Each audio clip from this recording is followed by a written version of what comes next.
Halo teman-teman, kembali bersama Ari. Video kali ini saya akan membahas sebuah pertanyaan tentang folder Gojek. Oke, saya punya benda kerja seperti ini, kemudian saya punya beberapa tool di sini. Saya kecilin dulu sedikit. Ini saya sudah definisikan sebuah tool menggunakan Sheng dan Arbor.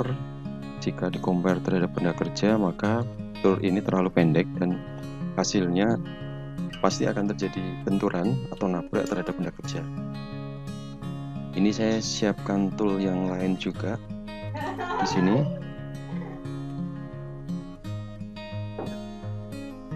Di sini seperti terlihat, ini sepertinya kurang panjang, jadi saya coba pegang sedikit. Nah, seperti ini.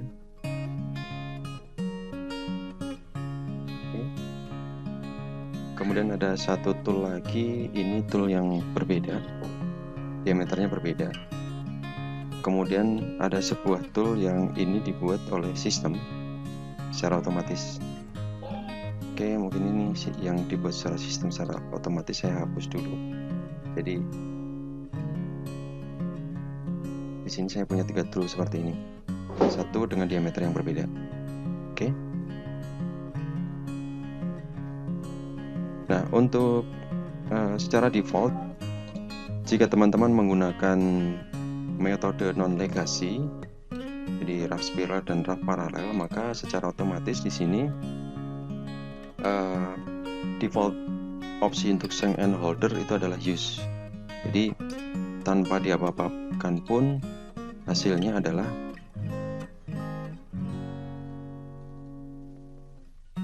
stoknya nggak bisa.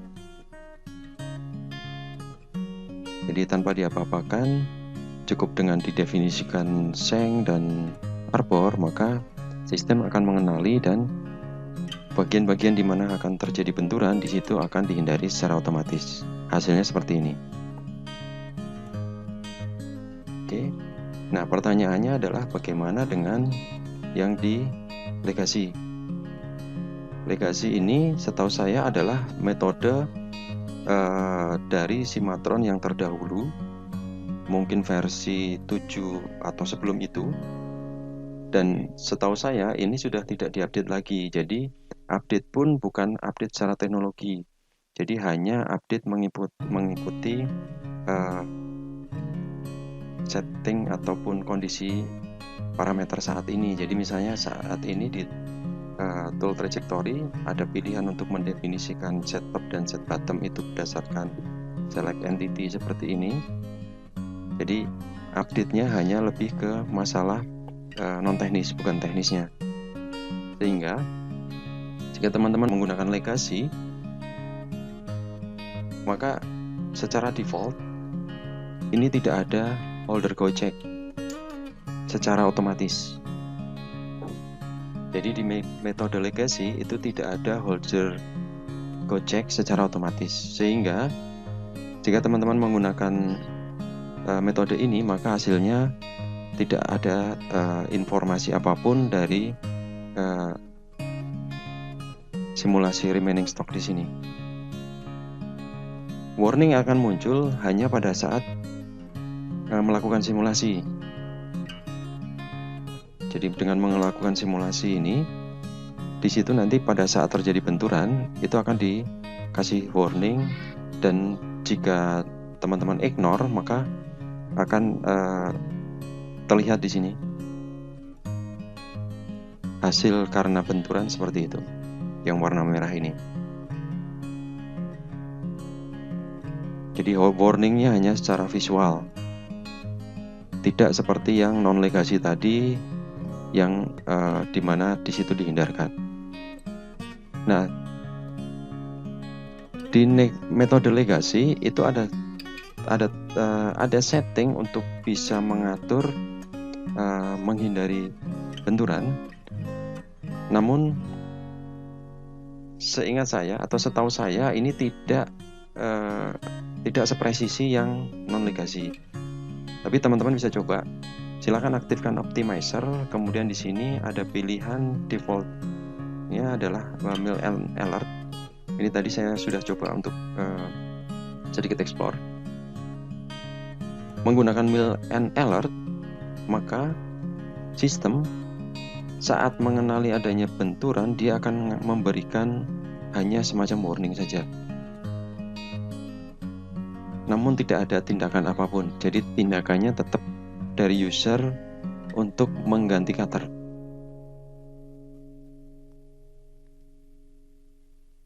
Nah, seperti ini. Warningnya ada di show execution log. Jadi harus diaktifkan terlebih dulu. Kemudian di sini terlihat. Nah, ini. Holder 1 should be raised to 74.17 above the cutter tip. Existing cutter cannot avoid gouging. Jadi teman-teman harus buat cutter dengan definisi lebih panjang, setidaknya 74 mili di atas cutter tip. Karena cutter yang saat ini dipakai itu tidak akan bisa menghindari adanya gouging. Jadi warningnya sebatas itu. Oke.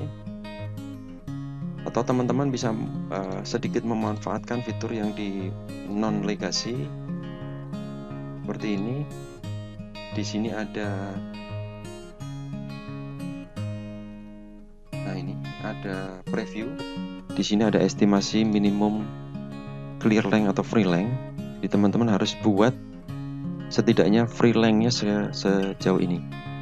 Atau lebih bagus tadi ngikutin yang di warning tadi 74,17. Oke. Kita lanjut ke metode legasi tadi.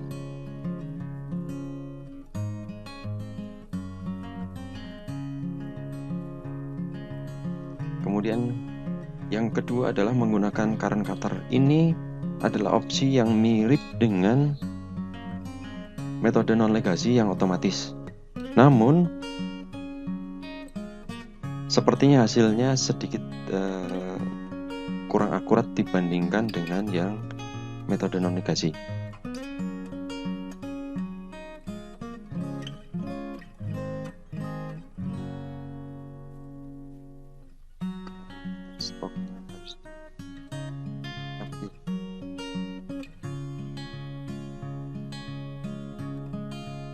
Hasilnya seperti ini. Jadi di versi Cimatron yang terdahulu memang sudah bisa mengenali adanya gouging dan menghindarinya.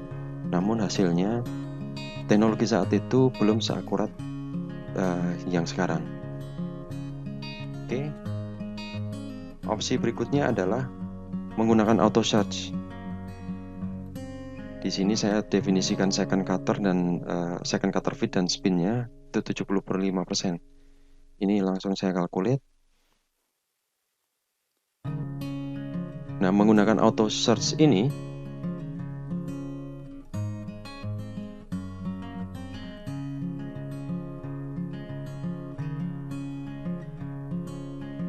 di sistem menggunakan opsi auto search ini, maka teman-teman akan mendapatkan multi cutter. Ini saya calculate, di mana cutter itu adalah cutter yang sejenis dengan yang digunakan tadi, namun clear length-nya lebih panjang disesuaikan dengan rekomendasi.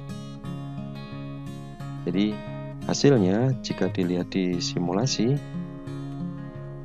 maka setelah cutter 1 selesai dan memproses area yang sesuai dengan maksimal si cutter tersebut, maka itu dilanjutkan dengan cutter yang otomatis dibuat yang lebih sesuai dengan panjangnya. Jadi ini masih cutter yang pertama.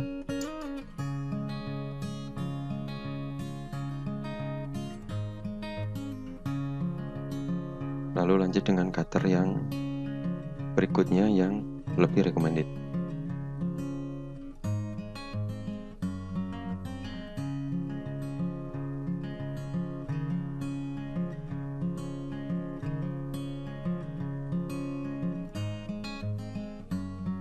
Oke, jadi ini opsi untuk menghindari benturan di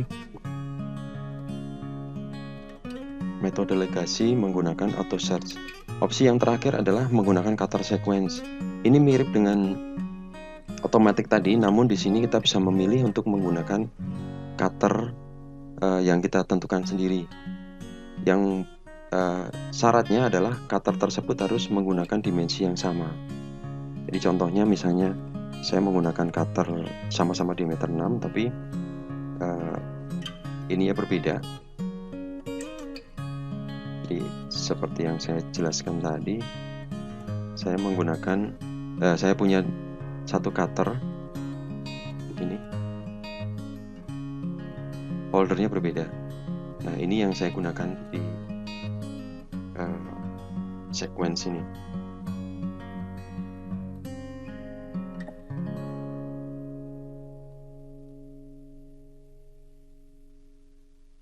Oke, jadi ini, terus ini sama multi cutter juga.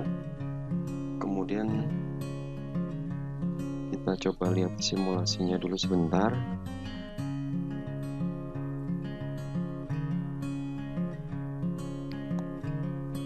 Cutter yang pertama proses semaksimal kemampuan cutter tersebut.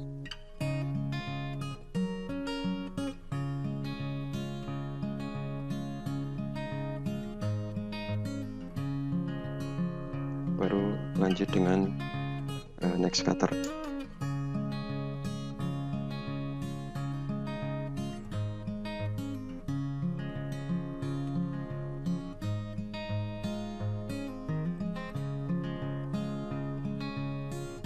Hasilnya seperti ini. Oke. Kemudian karena ini multi cutter, jika teman-teman ingin menjadikan dia single cutter, teman-teman bisa gunakan edit menggunakan divide prosedur. Jadi ini membagi prosedur tadi ke dalam dua buah prosedur sesuai dengan cutternya. Oke, kira-kira seperti itu informasi dari saya mengenai holder gauging di metode non-legasi dan legasi. Semoga ini bermanfaat. Selamat mencoba, salam save and calculate.